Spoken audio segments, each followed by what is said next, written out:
This video is brought to you by Sportland, quality, integrity, and tradition. Well, this morning we are tasked with replacing this door. Okay, this door has gotten ice behind it. It's bowed, it's all jacked up. This is a bolt-on door already. We're replacing it with the exact same style of door. We've tried fixing it, it didn't work, so it's time. So first and foremost, we're gonna measure the existing door to see if it matches what we have in our trailer, just to be safe. Now, we already measured this at the office, but I didn't. So before I take this thing off and drag the new one in, I wanna be 100% sure. So we're gonna measure the inside of the door, should be about 34, that's correct. And then the height of the door should be about 85 inches. So I'll have to turn the camera off to measure that. Now that we know the door's right, the process for us is started by pulling the electrical off so we can separate the door from the frame. Then it'll be easier to move in and out, get the electrical disconnected for the light switch and all that, and then just proceed further. All right, we got the door off, we got the electrical off. We're just wire nutting everything, capping it right here with Wagos, so that way we can turn power back on and have lights. Our next step is to pull this trim off. Pull all the trim off, and then we can unbolt the doors, hopefully. All right, we've got all the trim off. Now, this one has a bunch of spray foam, and the manufacturer sends spray foam with these doors, but I personally don't really like using spray foam because it makes problems worse. If you look on the inside, it like pushes the door apart. But to be clear, this door, that was a last ditch effort to try to save the door because it wasn't sealing. But I'm just not a fan of using spray foam. It just doesn't do much but create problems, in my opinion. So we'll see. Hopefully the wall's not really damaged because the door should really seal itself. All right, now it's just a matter of carefully prying this door off without completely separating the wall panels. So I think I got this side kind of broken free. Now we gotta do this side. It's kind of a chore. Push that in there, go all the way down. Let's see, just slight pressure. And then just keep working your way up and down. That's why I don't like foam.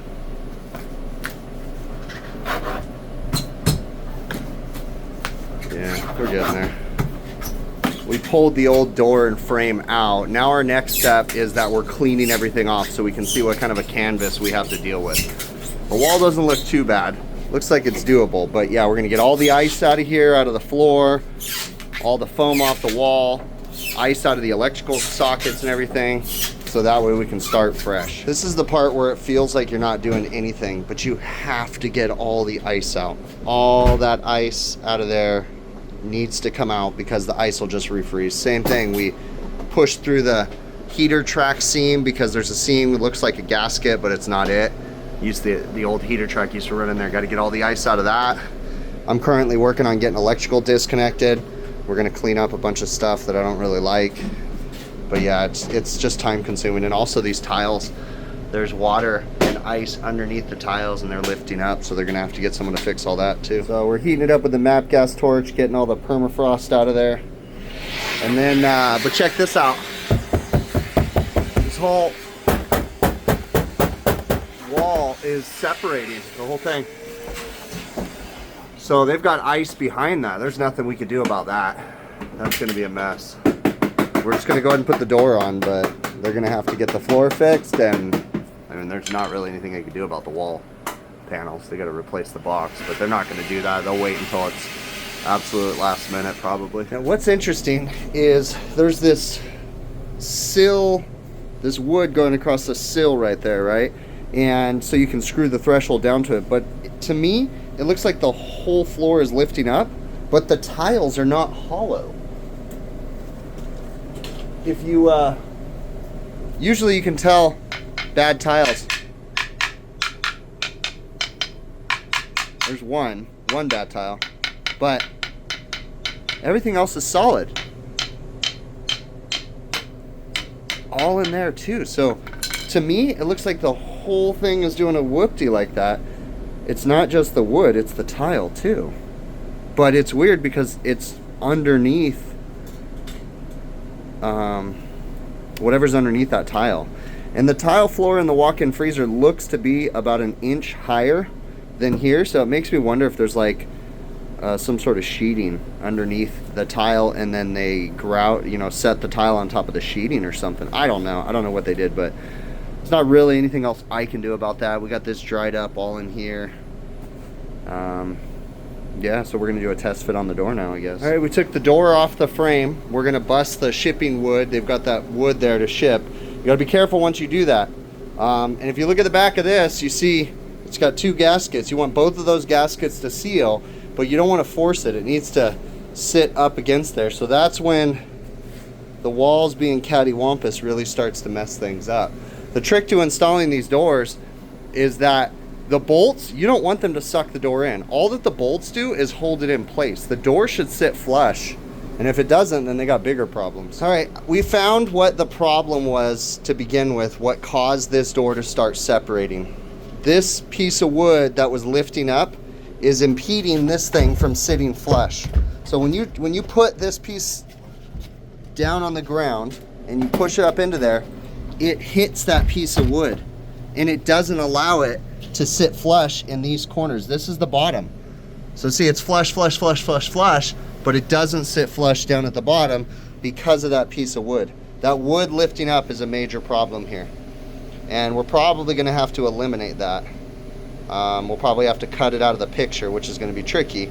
But once we cut that, then the door can push flush. We can silicone all underneath there and then get a flush fit, basically. So this is so much easier when you're working with just the frame, because you know, you can just kind of do it. And then we got these right here. These are gonna hold it in place when we start drilling. So it's all about prep with these things. They take more time taking the door on and off, or the frame on and off, than just bolting it up. You can't rush through this. If we look at this, I'm curious, this piece of wood is lifting up like that, okay? But it's solid. That's on the ground over here, but this is lifting. If we look under here, there, it's like permafrost, I call it. It's grout and ice mixed together in here. It's weird though, because the tiles don't sound hollow, but there's water lifting up that whole floor, and it's a mess. So they're gonna have to get that fixed. I'm questioning if I cut this, if this is gonna be a problem. I don't think so. The only issue is that is what that threshold screwed down to. Nothing's gonna be perfect here until they fix this tile, but they need to do like a custom threshold. But I'm not gonna get anything custom made until they get this figured out.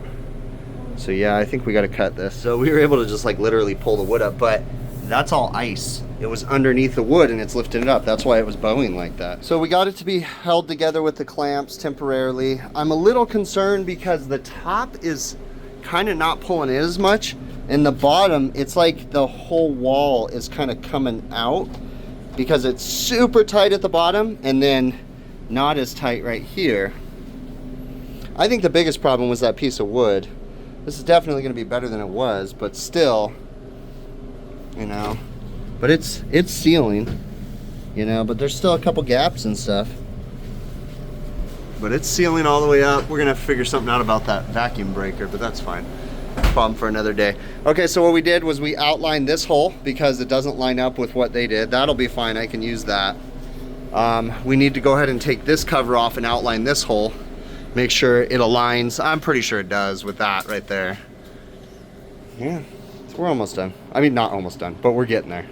We'll definitely be filling that with silicone and stuff temporarily until they figure out their tile issue. This is another problem, is up here in this top corner, it's separating. See, it should be flush right there. Like it's flush, it's flush. It's flush going down. But up top, it starts separating, and there's a pretty big gap up there. And the door's pulled in with these. I mean, you can't suck the door in a bunch with the bolts. Literally the bolts are there just to hold it. The door should be sitting on a flush wall, and that top wall is not flush. Yeah, so this becomes a problem. Question is it gonna leak air, or can we seal it? At this point, what we need to do is we need to drill the bolts through, get the bolts to hold the door frame on, and then we can test fit the door and see how it works with it all tightened up. All right, we went ahead and put the bolts in. I started to drill this one, but I don't know if that can go through or not, so we have to wait. But we got 2 in the top now because we used 2 of the old bolts because they don't send enough. They usually only send them for the sides. Now, the problem is when you start bolting the frame and tightening, you can start tweaking the frame and then the door doesn't shut. So now we're gonna hang the door, see how it freely shuts, make sure everything's 100% about that. And if that works, then we'll take it off. We'll figure out the electrical hole right here, and we'll figure out this hole for a bolt. So again, it's a lot of steps, but you got to take your time doing these things. All right, we put the door on, and when you put the door on, we didn't put the top hinge on yet, but when you put it on, it needs to effortlessly close. There can't be any give, like, you know, there's nothing there.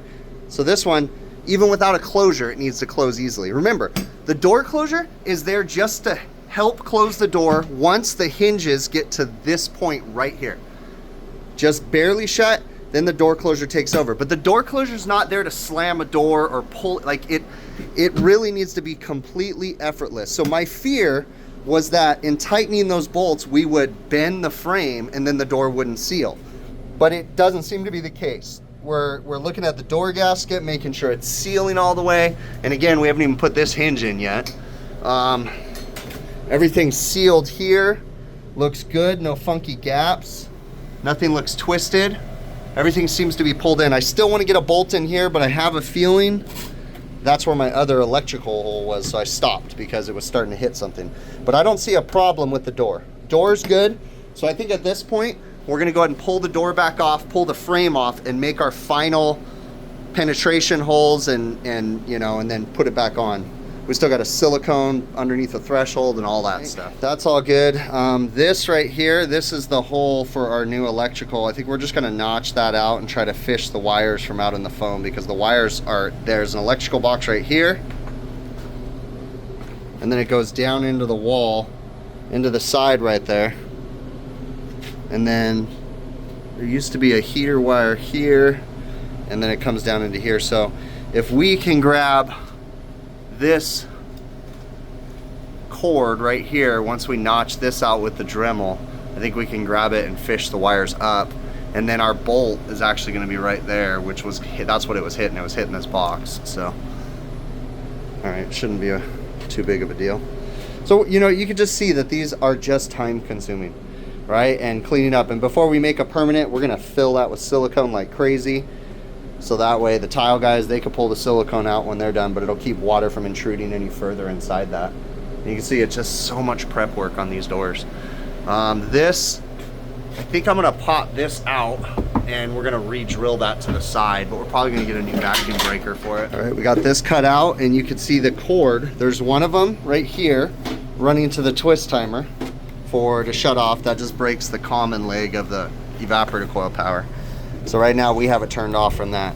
And then the other one is the light switch, and we're just gonna get it to come up into here. So I just need to break through this connector, whatever that little connector is, break it free, get it to pull up, and then our electrical will be here and we'll be good to go. And then we'll spray foam this up and then drill through like we were at the bottom. All right, we were able to get this guy pulled out. There was just a hole right there that we popped a little connector out, so we got it up into here. So now this is my electrical. Got some Wagos on it for now. We'll deal with that. This will get foamed up really good, and then we'll be able to send a bolt through here to bolt the door on. So we're gonna do another final cleanup. We're gonna silicone like crazy down there. We are gonna put a little bit of silicone behind the door, especially in the top corners right there. So that way it mushes that in there, helps to seal a little bit more. And we're gonna do a final cleanup. Tile guys are gonna hate me, but I had to keep the water out of there, so we just filled it with silicone. You know, it'll get covered and everything. We put a dab of silicone in each corner, and then now we're gonna bolt the door up. Final bolt up. All right, got the door finally bolted. Like I said, we put 2 extra bolts up there. We're trying not to go too tight because you start flexing the door frame and then the door don't shut. Yeah, we're pretty much ready. I don't know what we're gonna do about that threshold, but they'll get the tile fixed and then we'll have to figure it out. I mean, what they really should do is put the tile at an angle, like down into the threshold. That's what they should do. Go right underneath my threshold. That would be actually really cool. But yeah, okay, that's it. We're gonna go ahead and bolt the door on. And then once we bolt the door on, then we'll make sure it fits. As long as it shuts nice and good, then we'll proceed with finishing up the electrical. All right, we went ahead and bolted up the hinge. It was having a hard time fitting, so we had to loosen everything, and we realized that the bottom needed to suck in just a little bit. So we put our big giant clamps on it again, sucked the bottom in about, I don't know, 1/4 inch on this side and maybe 1/8 of an inch on this side, and then rebolted everything back up, and now it's effortless. So the important thing is the door needs to shut easily right here, right? And what was happening before was there was a big gap right here all the way up. Now it's not there anymore. There's a tiny one in the top, but the magnet will take care of that. But you want effortless door shutting all on its own. Now notice that this latch is not touching right there. We're gonna see if we can tighten this one click. Maybe, I don't know. Sometimes you can't win with these. But nice and good, it's shutting on its own. It's sealed all the way down as best as possible. That whole bottom wall is kicking out too. But okay, yeah, looking good. All right, this is what the manufacturer of the door shipped. They ship it with it. I don't like this. This right here expands too much. I like the blue stuff. It's for windows and doors. It's meant not to bow the windows, and it literally just fills. So I prefer always using the blue almost for anything that we're doing.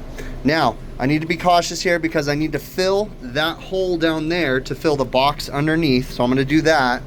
And then I gotta put the dial thermometer through and then fill that hole a little bit. But I don't wanna be too crazy here, so, because we don't want foam getting all over us. And I'm gonna fill this back in here too. All right, we have the door heater hooked up electrically. We sealed up into the conduit into that box, trying to prevent any moisture issues. We'll worry about the vacuum breaker and the trim when we get back from lunch. We need to go do a lunch. I would like to get that threshold on there at least temporarily because they're gonna step in that silicone. I'm trying to figure out like what's gonna be the best bet as far as the floor goes, because that floor is a good 1.5 inch higher in the freezer. And I almost wonder if they should just put tiles at an angle, like cut tiles and have them butt up against that and fill that whole thing with grout. I could make a stainless threshold that comes down, down, and then goes under, but I feel like that's going to be something people are going to kick and trip over if I make that.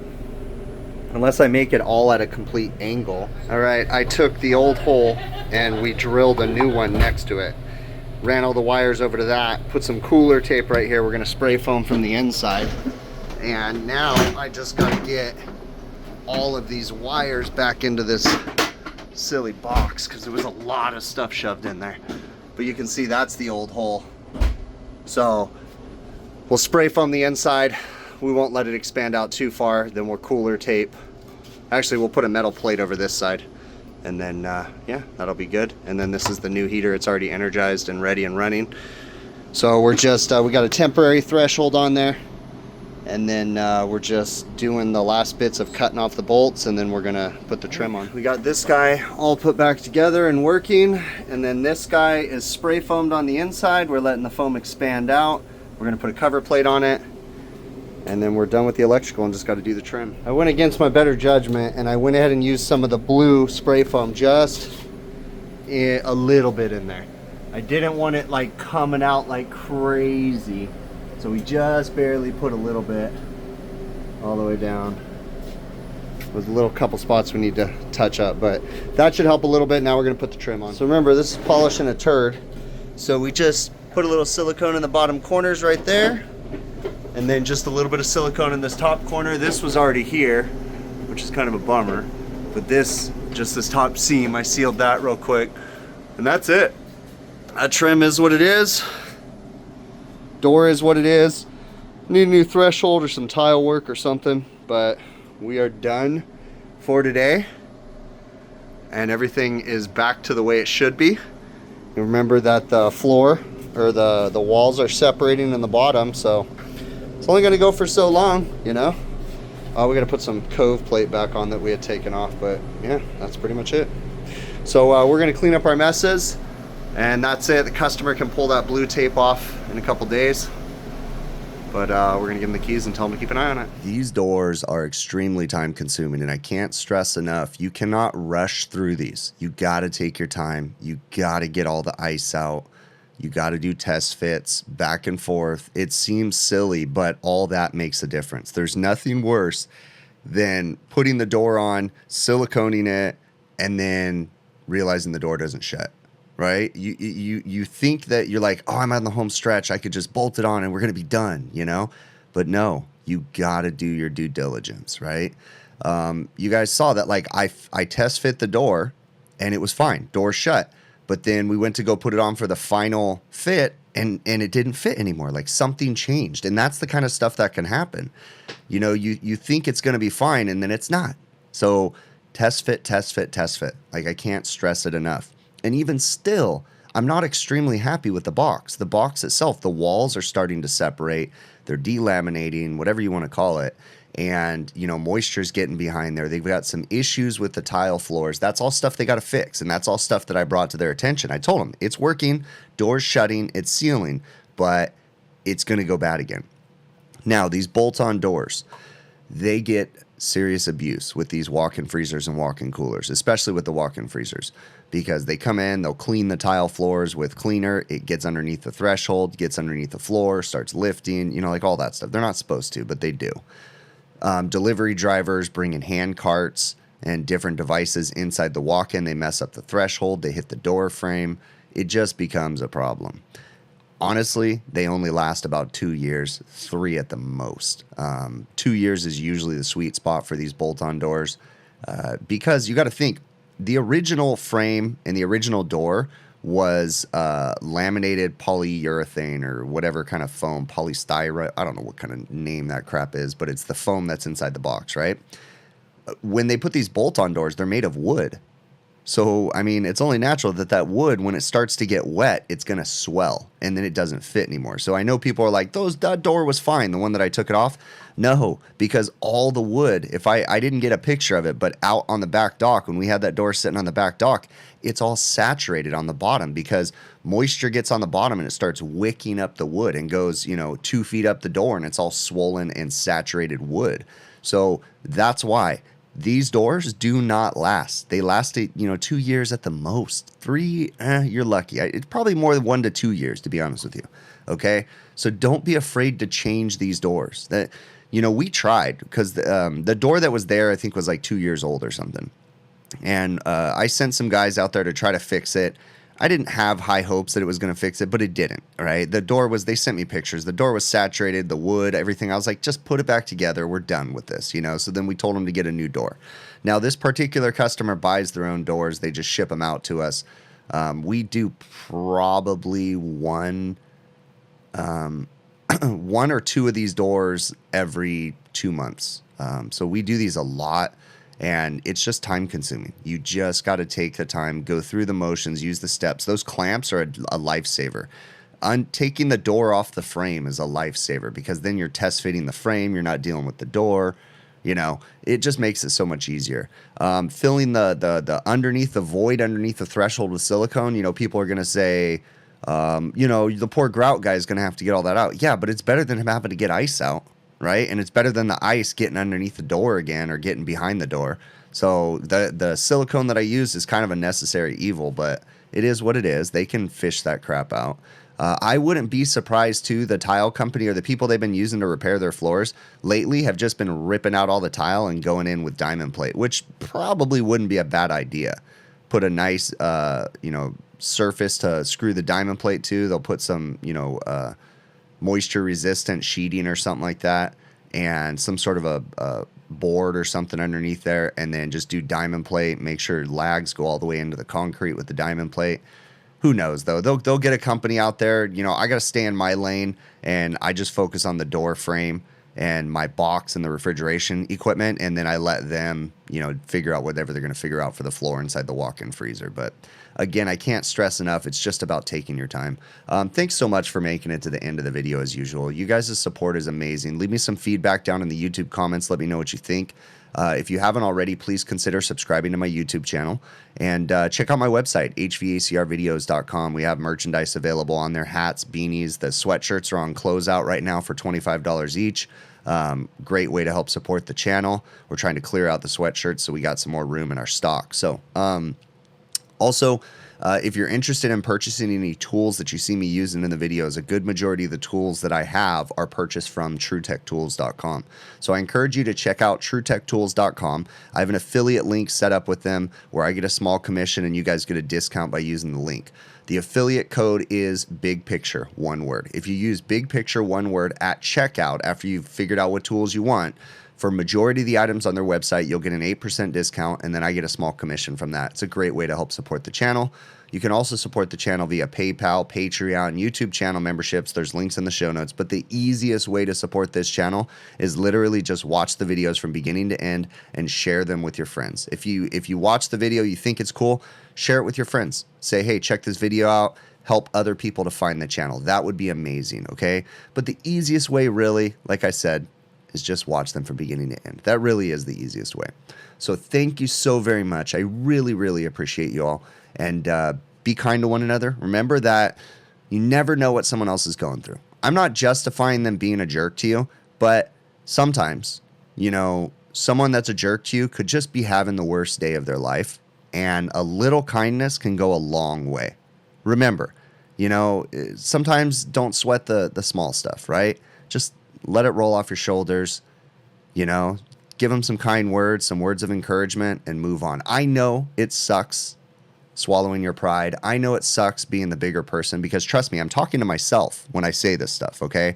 But kindness goes a long way. And we have this crazy thing going on right now. This is an election year. There's just so much animosity, and we don't need that. We really, really just need more kindness. We really do. I can't stress that enough. So be kind to one another. I really appreciate you. We will catch you on the next one.